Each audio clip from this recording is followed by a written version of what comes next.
Kalau ada tanah tapi belum tukar nama, macam mana? Kena buat lah. Jawapan ni kena buat. Tak boleh kita biar macam tu je. Sebab dia akan timbul banyak isu. Yang pertama boleh jadi sepatutnya kita yang ada bahagian, kita tak dapat. Macam Puan. Puan ada bahagian dekat situ, sepatutnya mungkinlah boleh ada bahagian daripada sudut nilai harta bila dijual ataupun macam mana kan. Sepatutnya kita ada bahagian tapi kita tak dapat. Kalau kita, jadi makin rumit bila Puan pula tak ada, macam mana? Bila Puan tak ada, dah lah bahagian Puan pun Puan tak rasa. Lepas tu turun generasi seterusnya. Satu dah banyak.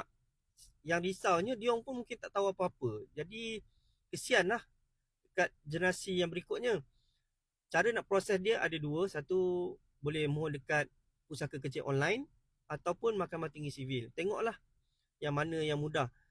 Pada saya, kalau nak jimatkan kos, saya boleh bantu, boleh DM saya lah. Nanti sebab sekarang ni pun saya tengah keluarkan buku untuk uruskan harta pusaka. Nanti boleh dah keluar, nanti saya bagi tahu. Dekat situ Puan boleh buat sendiri je. Cuma kos dia hanya masa untuk membaca dan beli buku tu je. InsyaAllah.